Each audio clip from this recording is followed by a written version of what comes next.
Hey guys, welcome back to the channel. Welcome to another video. It is almost upon us. The Champions League final is nearly here. And what a final in prospect we have on our hands. It is set to be played out in Paris. And in one corner we have obviously Liverpool. In the other corner we have Real Madrid. Two of the most prestigious teams in this cup competition, set to battle it out once again in a final. This is going to be absolute insanity. This is going to be absolute magic in the making. And this is going to be an incredible final to watch come Saturday night.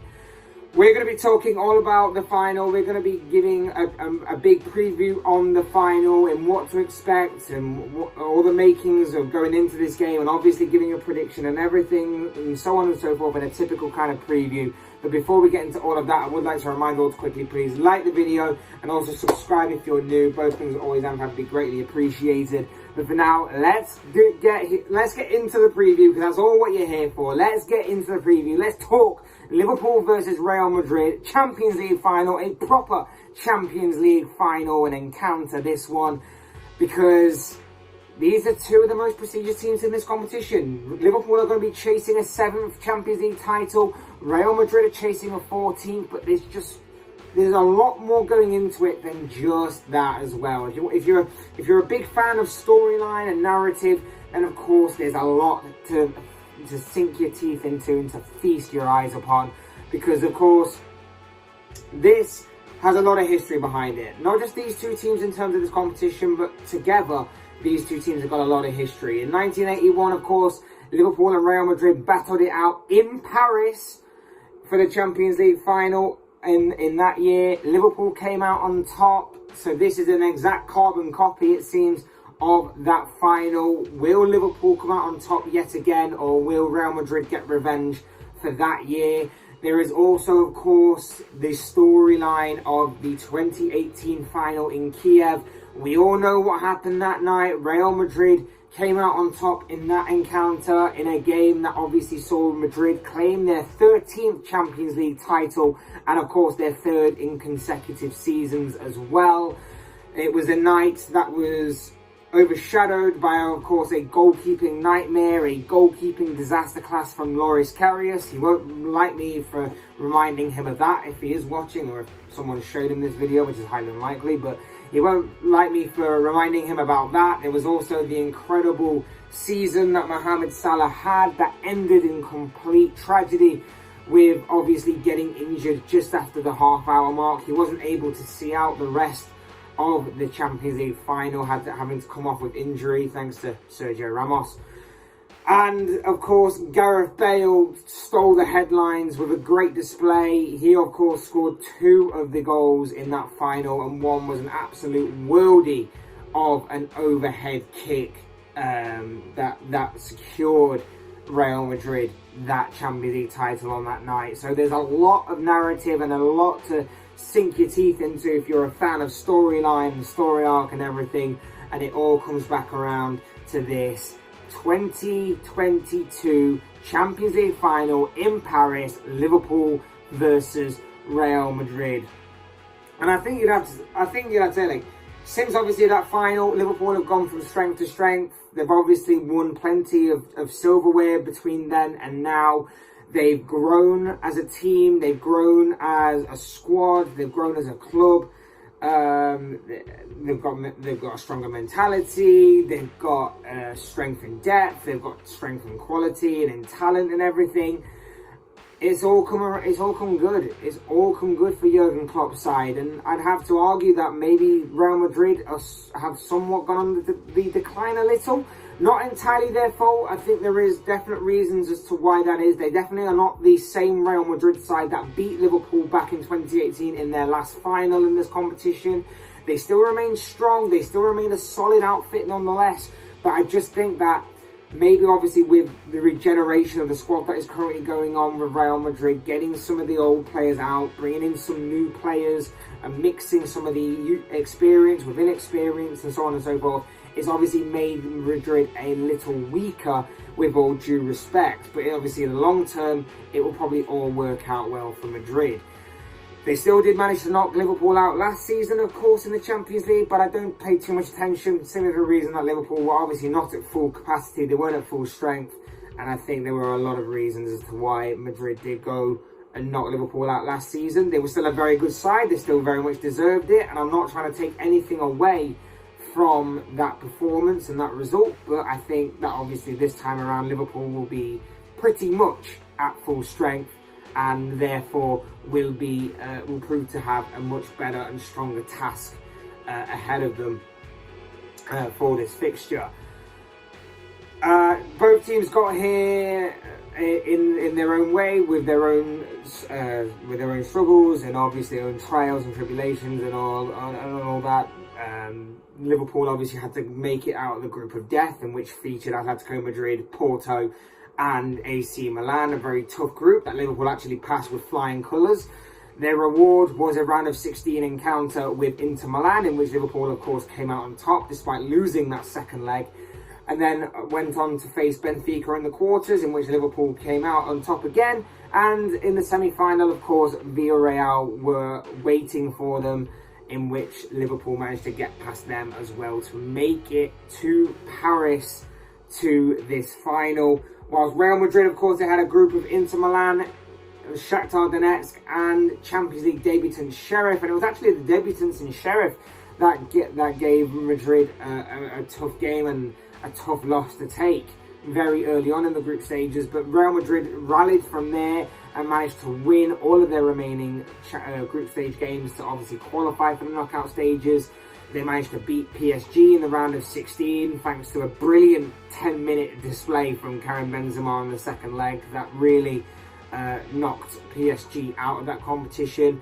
They knocked out Chelsea in the quarterfinals. Again, thanks to their first leg efforts, Chelsea put in a very stern and solid display in the second leg, but it wasn't enough to overcome that first leg display. And then, of course, some phenomenal last-minute heroics from Rodrigo. He was the hero, he was the saviour of the semi-final against Manchester City. It looked like City were going through to the final until two very late goals from Rodrigo took the game into extra time, and then a Karim Benzema penalty.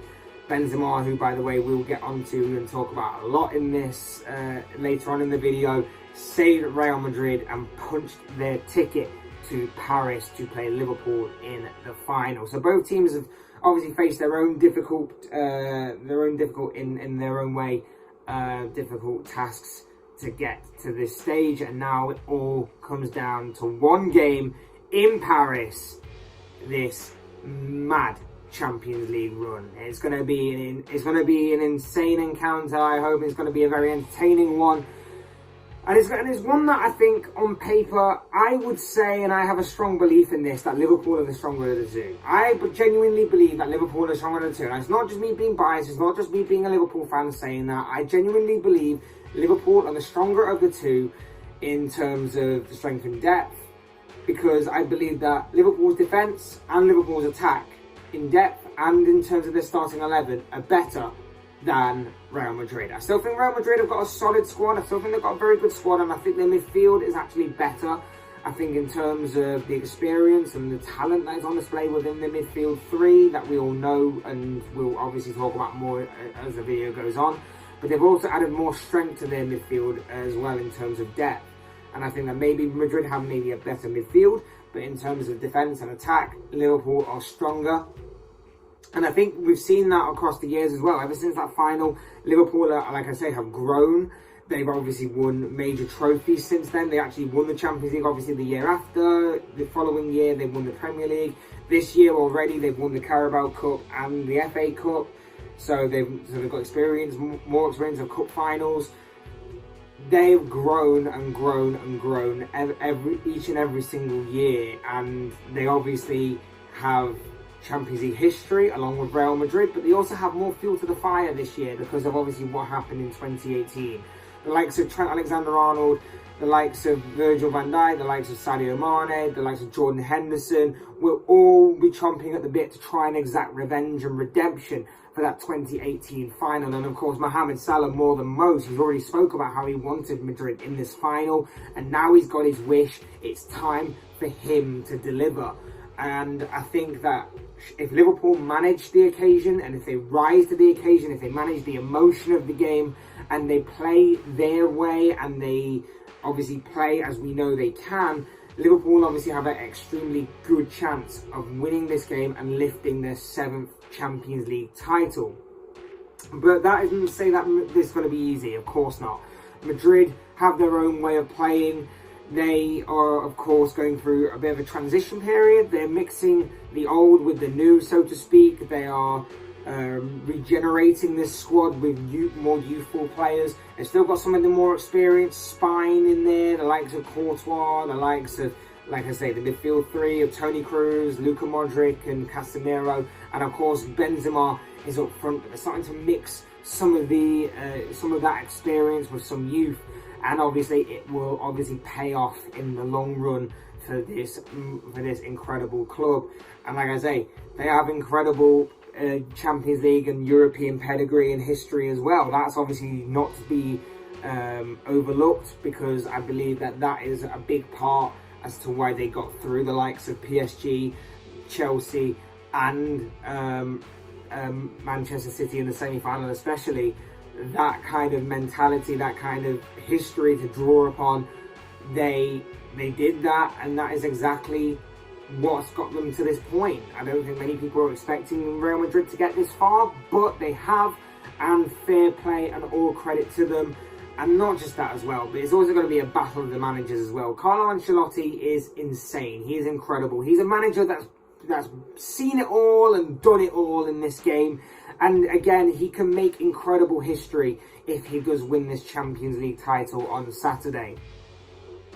He's also proven to be a bit of a thorn and a bit of an Achilles heel for Jurgen Klopp in recent years. Klopp and Ancelotti have battled a lot over the past few years, and it seems that Ancelotti has kind of got the upper hand a little bit over Klopp.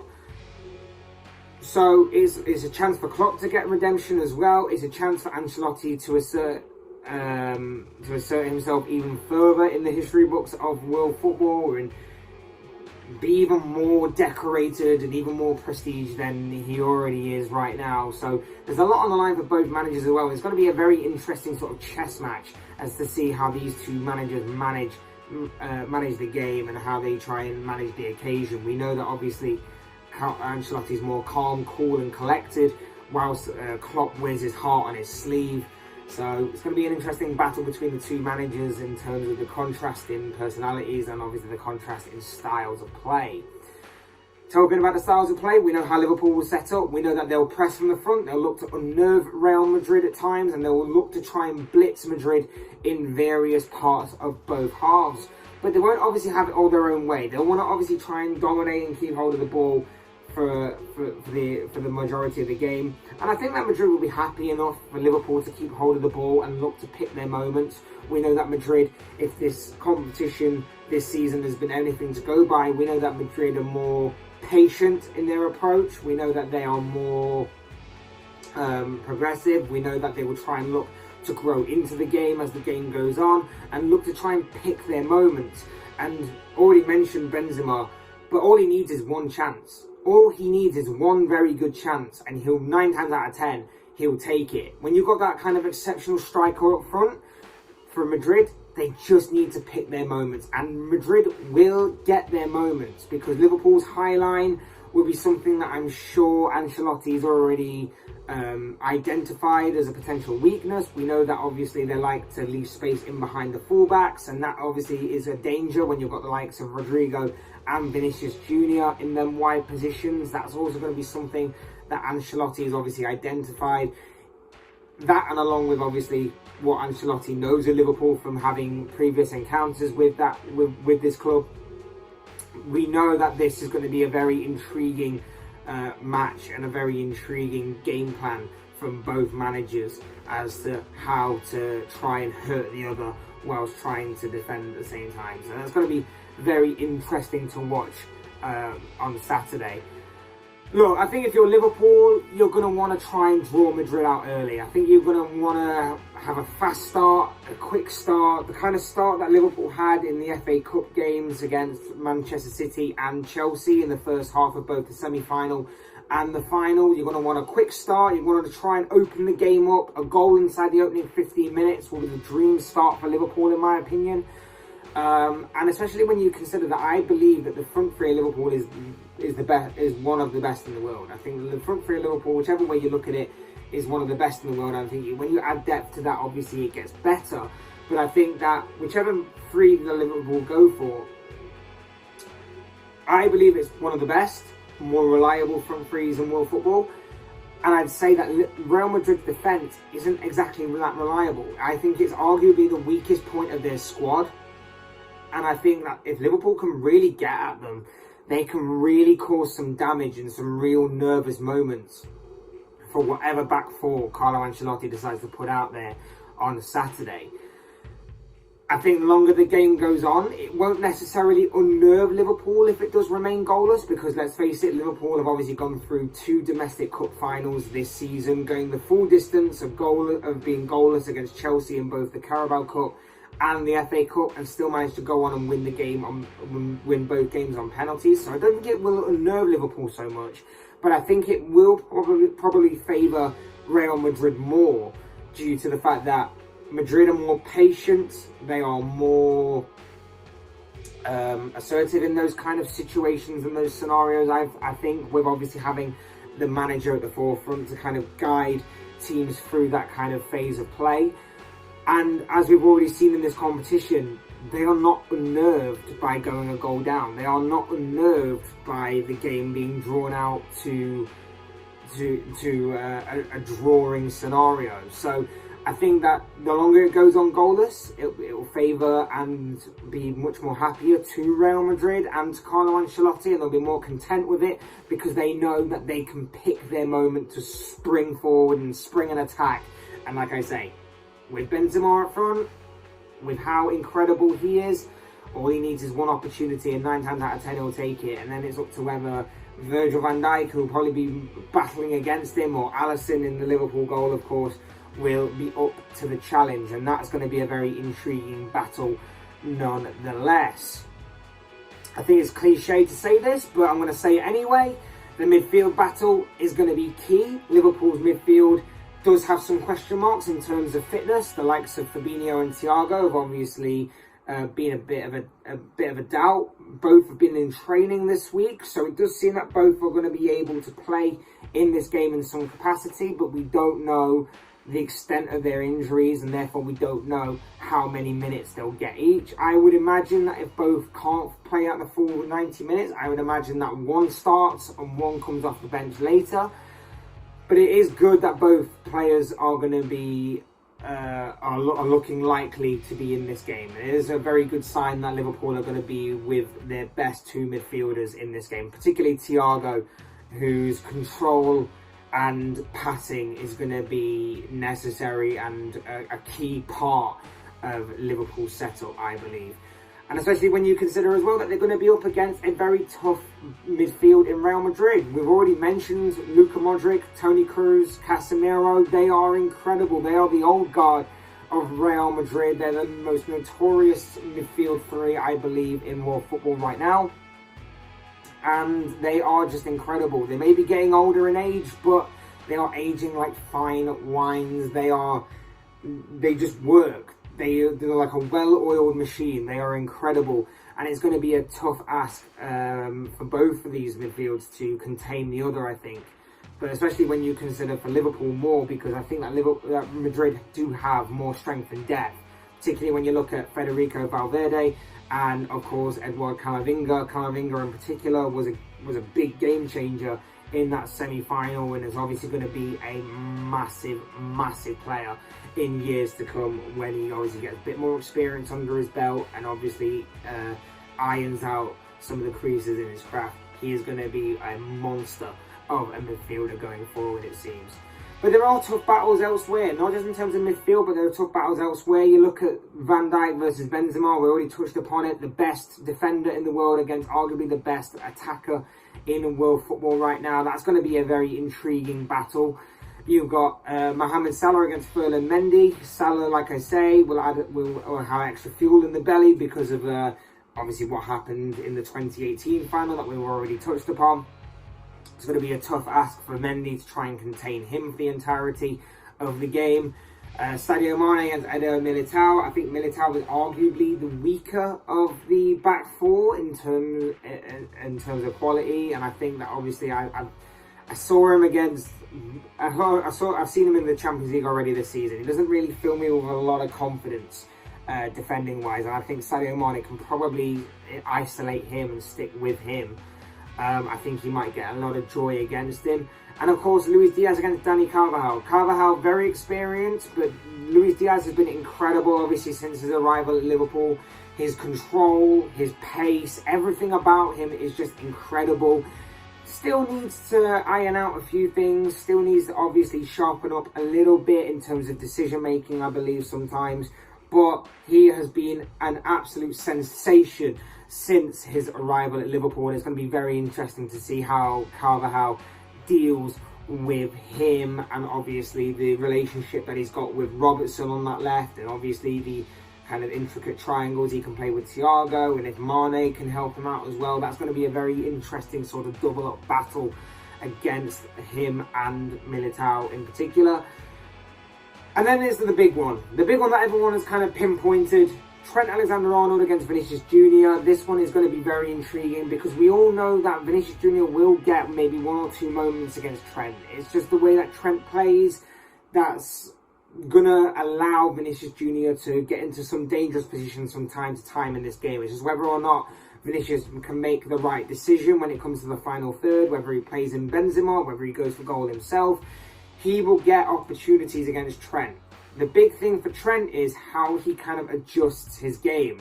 I reckon, and we'll go into this a little bit later, but I reckon that Klopp will start Konate for his power, his pace and presence in that back four, and obviously for a recovery, for if Trent does go forward and gets a little bit caught out of position, then obviously Konate is there on the cover. And it's going to be about Trent. For Trent, he has grown. He's grown so much these past few years in terms of his defending.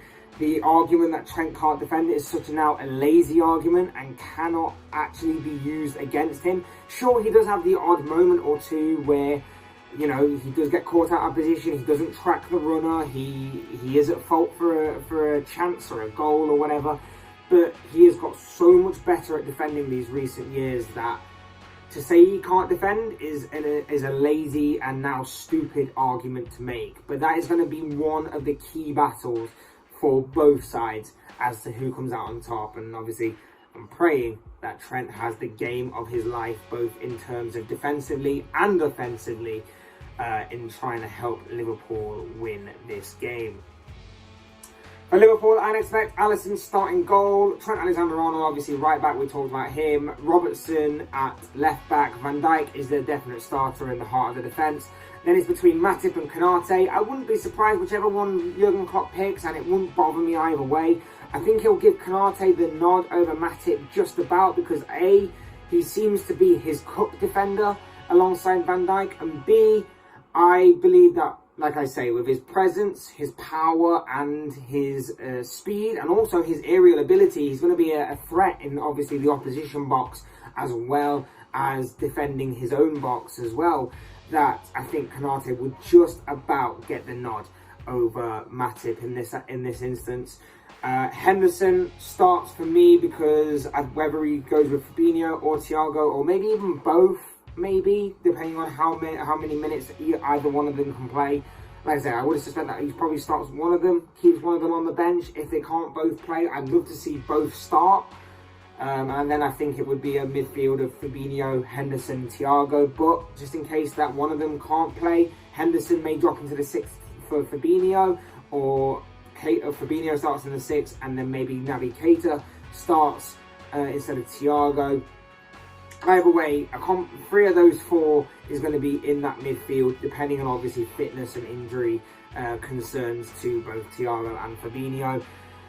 Then, of course, up front, it's got to be Mohamed Salah, Sadio Mane and Luis Diaz. For me, Mohamed Salah, obviously we talked about him, but Sadio Mane has been in such exceptional form since his position changed from the left to the centre that he can fill in the job of what Firmino can do. There is an argument to suggest that Firmino could start, especially when you consider that in the past few meetings of these two sides, Toni Kroos has really ran the show from midfield, and I think that obviously having the false number 9 drop deep to try and harass that midfield, the midfield of Casemiro and Toni Kroos in particular, Firmino can do that job. I think that Mane can also do that job.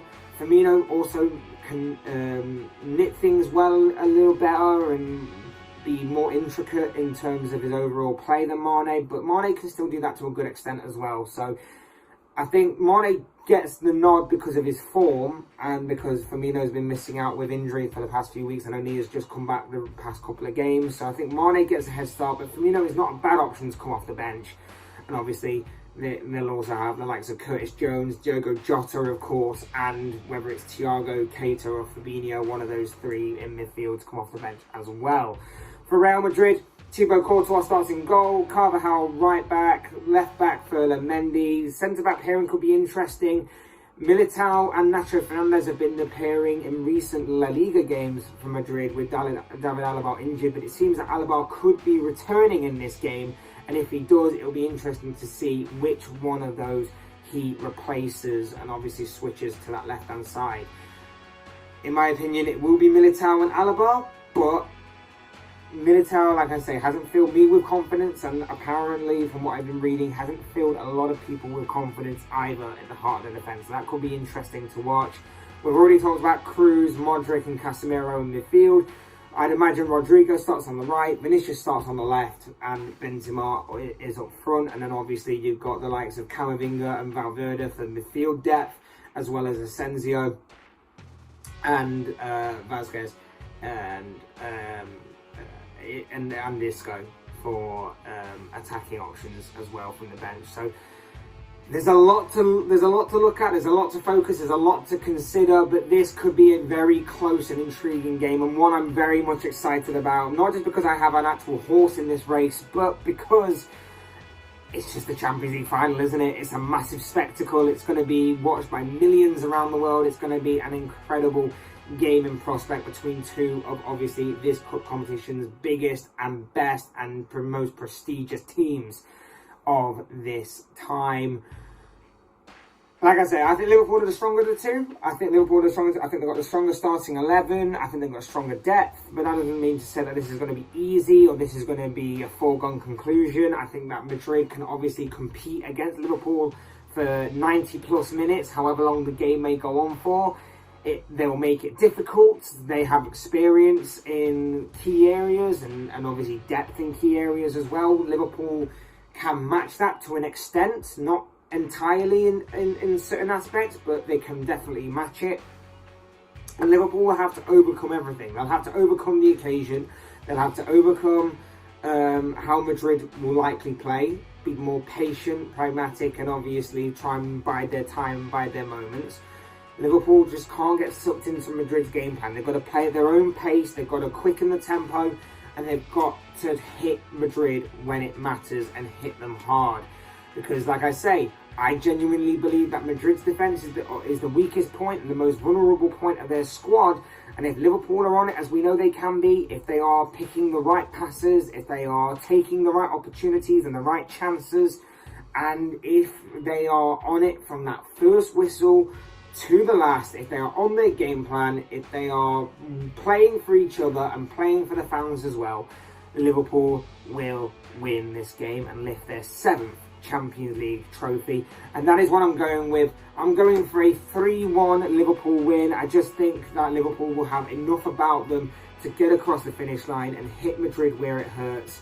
And I think that I am confident in the fact that between Alisson, Konate, Van Dijk and Trent, that they can keep out that strong Madrid attack of the likes of Benzema and Vinicius Jr.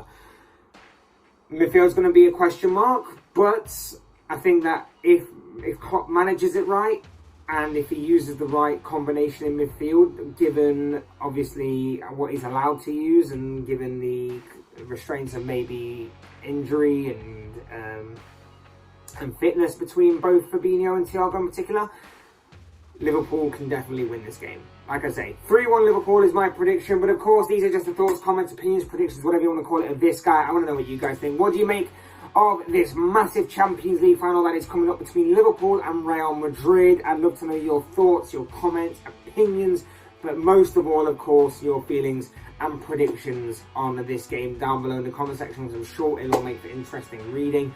Otherwise, hit the like button on the way out if you enjoyed the video, subscribe if you're new or want to see more content like this. But things are always out there, be greatly appreciated.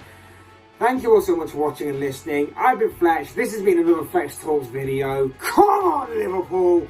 Let's bring home that 7th Champions League title. Let's beat Real Madrid and bring home that 7th Champions League trophy. That would just be insane and incredible to witness. Bringing an end to what has been an already great season. Let's make it even better with this piece of silverware to add to the collection. And fingers crossed for Saturday. And I'll see and speak with you all again soon in another video.